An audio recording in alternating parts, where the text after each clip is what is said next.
Богу, хвала русинському народові. Починаємо передачу на русинському радіо Лада і радіо Лем ФМ.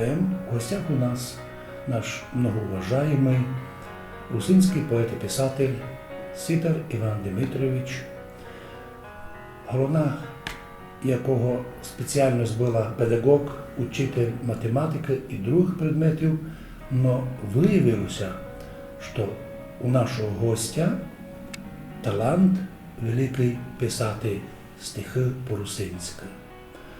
Ніхто не може порозуміти, откуда такі таланти являються, крім одного. То талант рождається з глибини душі по волі Божій. Лиш так. І так, вітаємо вас, просимо вас розказати ваші плани творчі, що вже ви зробили, і що вже вийшло, що виходить, а які плани на будущее. Високочестований отче Дмитрій, дякую за ваші вже перші такі дуже добрі слова про мене.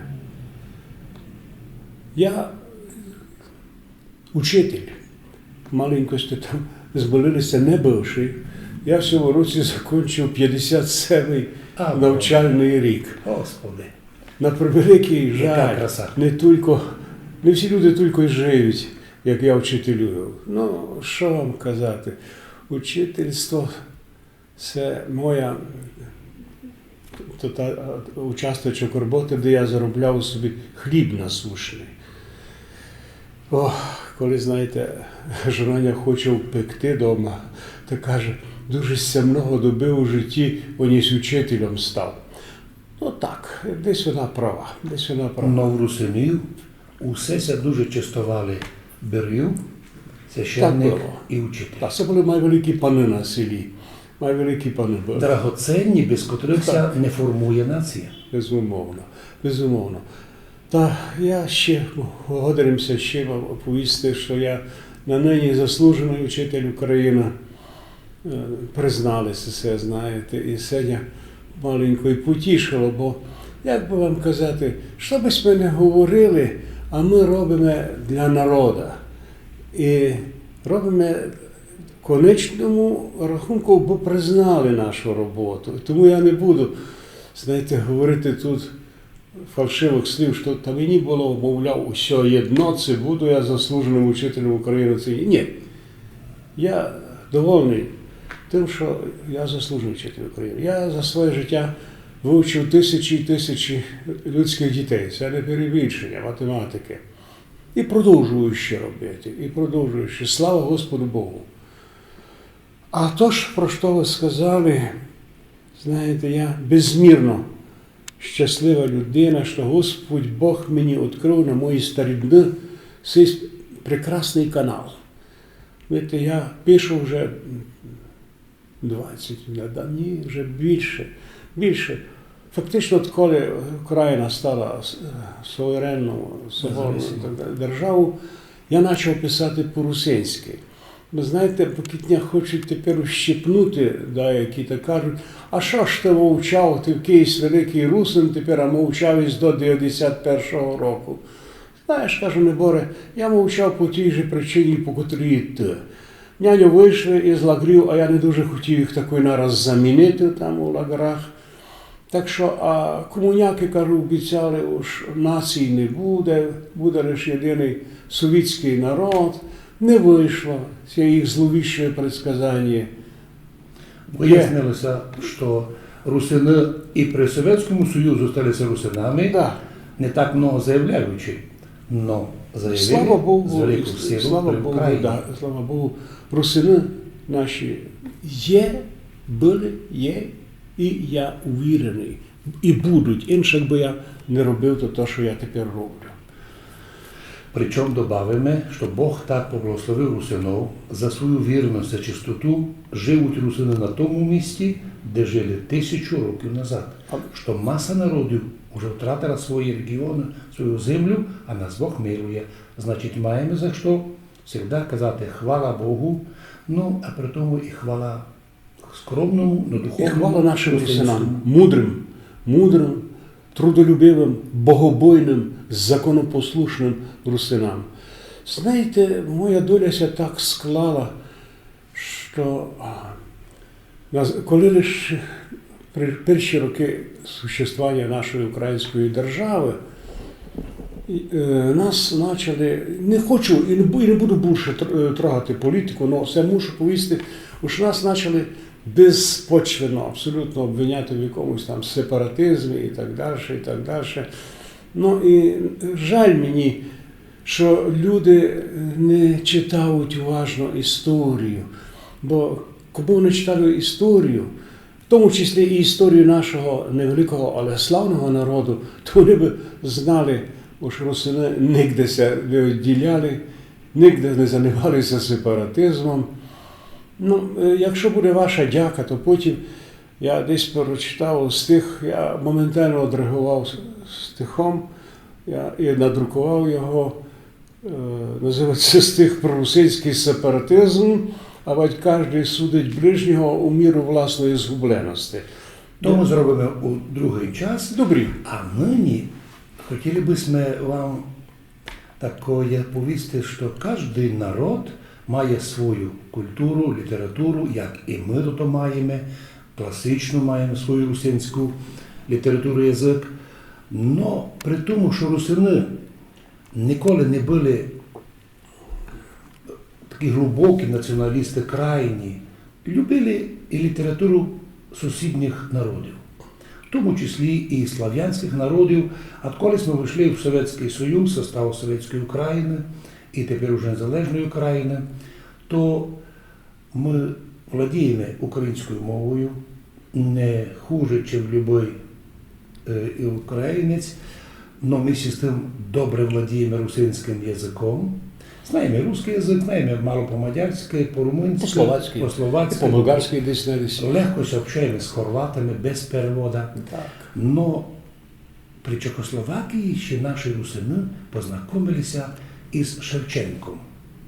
Потім все вияснило, що наші русини і донині владіють Шевченком ліпше, бо знають його старі произведення, прочитані в оригіналі. І от Бог вам дав такий талант, що ви то увиділи і вирішилися то висвітлити, як іменно звучить Шевченко у русинському варіанті, хоча він звучить непогано і в староруському варіанті, українському, але для нас важливо, як вам це вдало уловити оту струнку душі Шевченка по-русинськи. Що вам года на це повісти? Я не є новачок, як переводчик на російський язик. Але тут він приніс деякі свої книжки. Я брався і зробив книжку, ну як? Русинська есенія. Русинська есенія. Бо дуже люблю поезію, дуже люблю поезію цього поета Сергія Олександровича Єсеніна за її, знаєте, миролюб'я. Із-за великої любви Єсеніна до своєї отчизни, до своїх родичів, він не купився. Ну і щось іще я переклав. Подалися мені різні речі, не хочеться розповсняти. Шевченко. Знаєте, при всьому тому я з самим великим страхом брався перекладати Тараса Шевченка. Чому? Коли я прочитав, що Тарас перекладений на 157 язиків світа, то подумав собі, Неборе Іване, за що ти себе береш? За що ти себе береш? Величезну, знаєте, відповідальність прочувствував, беручися за нього. Ну, але лише на перших порах, доки я не взяв за його основополагаючі річ. Коли вони мені піддалися, тоді я глибоко стався інтересувати Шевченком. І яка ціль була? Яка ціль була, роблячи переклад Шевченка, бо казалося б, Єсенін, правильно, тепер мало вже кого знає русский язик в совершенстві, але Тараса Шевченка, язик Тараса Шевченка всі знають. І мені це прийшло вислухати такі всякі слова, нащо ти тобі ти робиш? І одна мені, знаєте, дуже така грамотна пані повіла, Іване Дмитровичу, навіщо вам це з точки зору кар'єрних устремлінь? словечко, знаєте, таке придумало кар'єрні устремління. Кажу, панько, які устремління? Це ви знаєте, кажу, що мені 80-й гуд. І які вони годні бути. Він просто, кажу, просто я русин. І устремління до неба. Я русин, кажу, панько, я русин. І дуже люблю наш язик, дуже люблю бесіду свого народу. І повів Бог вам так, що треба всі зусилля, всі сили прикладати нам з вами. І вам теж кажу, би цей язик жив, бо він це розвивав. А в цьому плані можна досягнути результату лише одним чином – писати по-русинськи. Ви праві, бо я говорю теж по-русинськи проповіді, ідуть в інтернет, вияснилося, що всі слав'яни Європи розуміють нас без переводу. Абсолютно. Абсолютно.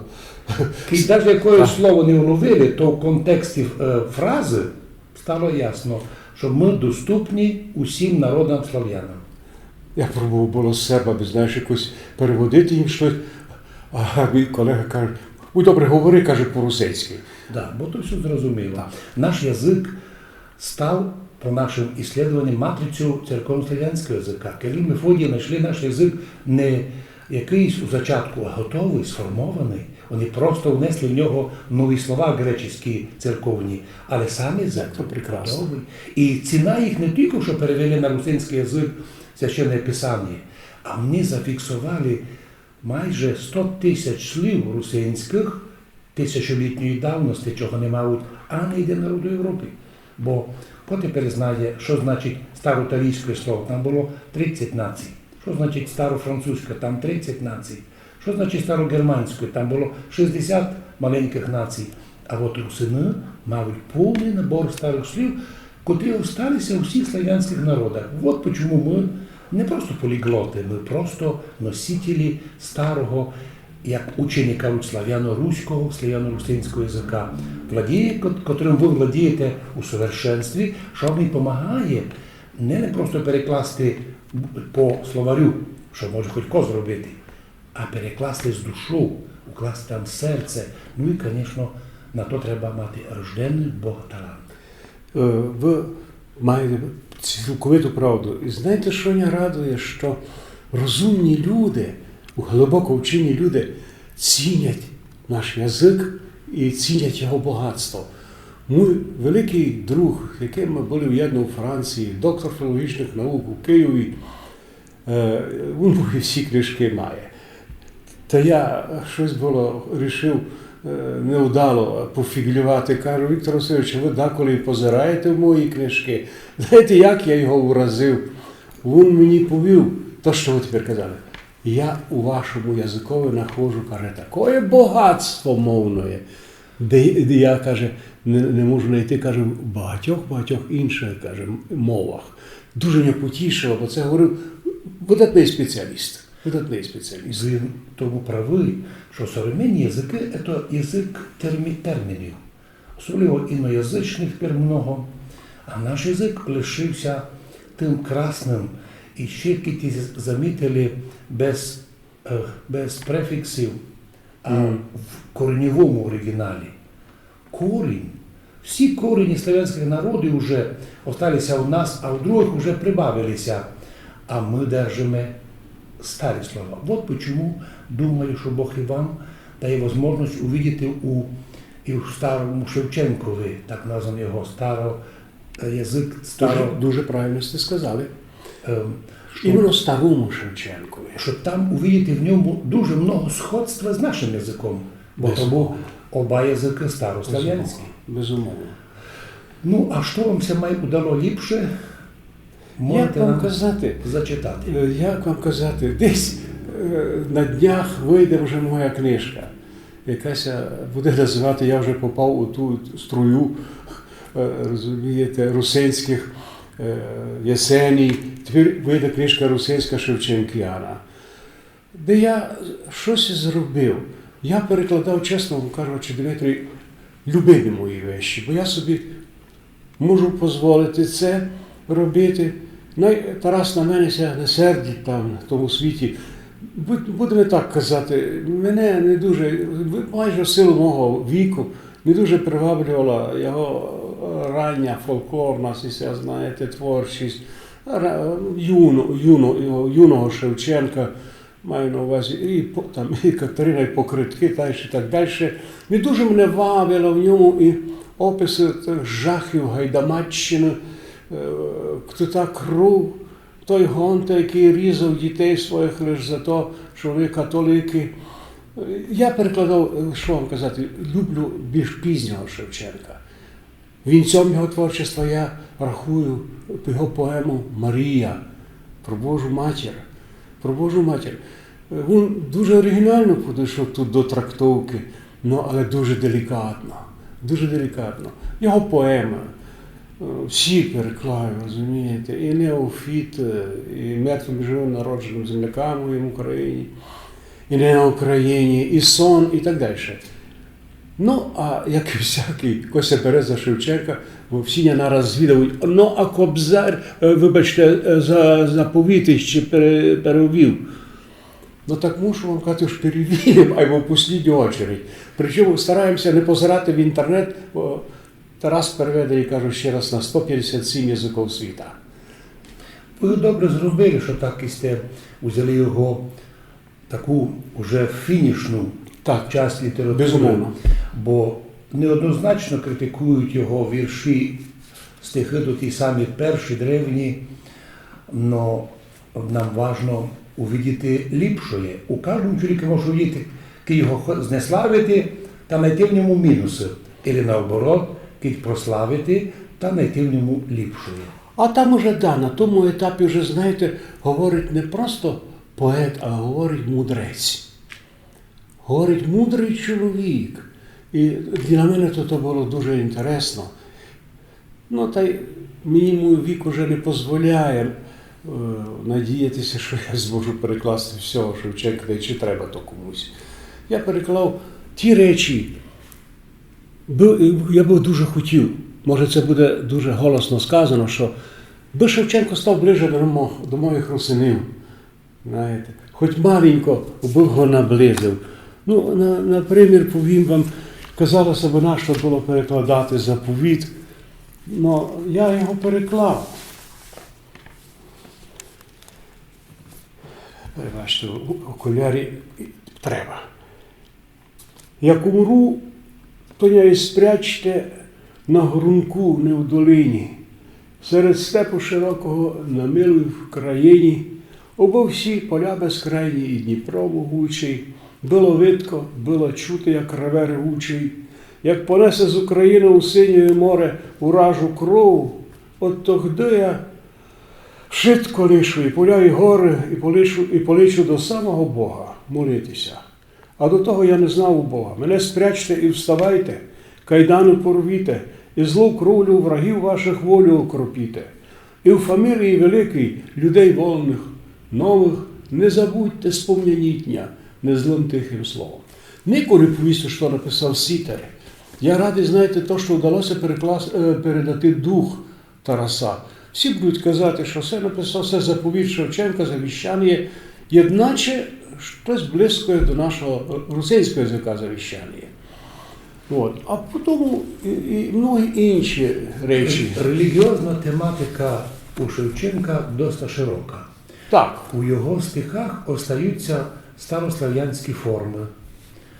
Наприклад, старий Шевченко дуже не близький до сучасної української мови. Там є ціла різниця. Він цілим, наприклад, його псалми, пророк, і повністю формує, зберігає всі старослав'янські форми, які вже в українській мові вже не зберігалися, але зараз зберігали в повній, в красній формі русинами. Що хочу вам повісти з цього приводу? Я в книжці даю русинсько-український словарчик. Чесно кажучи, то русинсько-шевченківський словарчик, розумієте, де я бережно зв'язав русинські слова із тарасовими словами. Оце ви дуже сказали правильно. Тараса треба перекладати дуже бережно, зберігаючи особливості того язика, древнього українського язика. І ще плюс і орфографію. Безумовно. Най Бог дасть вам здоров'ячко, ви ще скільки маєте років служити, ви сте успіли много зробити. Я розумію, що Шевченко не єдин у вас, бо вже ви пройшли прекрасні стихи по історії нашого краю, за наших будителів Духновича, Павловича. А й Бог хочеться поповнити русинську літературу і такими твореннями. Бо всі люди, які не розуміють русинов, уже наклали на нас якийсь ярлик чужинців, опозиціонерів, не розуміють одного. Як говорять психологи і стихотворці, доки чоловік помнить материнський язик свій, він повноцінно психологічно здоровий. Коли чоловік втратить материнський язик, він потім, як вибитий із сідла, він никий, нечийний, він як то стебло. А потім так важливо нам, русинам повісти. Так, ми маємо свій язик, який способний перевести і Есеніна, і Пушкіна, і Шевченка. Кіть бiste дали можливість, ви ще видите такий від руки черновик. Бо це така для мене болюча тема, яку ви тепер кинули. Я написав, не швидко можна нам поміняти. Так називається так стих. Бо такий, знаєте, сложний час тепер живемо. Чорне було, нині біле, потім так далі. Міняють усе, а я кажу, що не швидко можеш міняти. Стих приблизно такий. З часом швидко се міняє сим інтересний про нас світ. В одну ріку 2 рази не зайдеш, це казав ще Геракліт. Там много мусимо хранити. І днись, і присно, і увік, кіть хочемо достойним бути того, що зветься чоловік. Но все ми граждани України. Для родичів дочкавець син, я же обстав до сьої днини в державі нашої ще й русин. Не мож нам родичів міняти, отчизна все в нас єдна й та, язик свій треба сохраняти і віру в Господа Христа. Зо мною і надалі отсяк буде, доки не засну вічним сном, бо ж я є русин, був і буду, я се родив русином. Хіть хочеш когось узнати ближе, не звідай його про цим брів. Узнай, що він впродовж жизни душі незмінним сохранив. Не можеш язик свій не хранити, ним няню з мамою говорив. Нам світ оцей був ним відкритий, коли нас церкви підкрестив.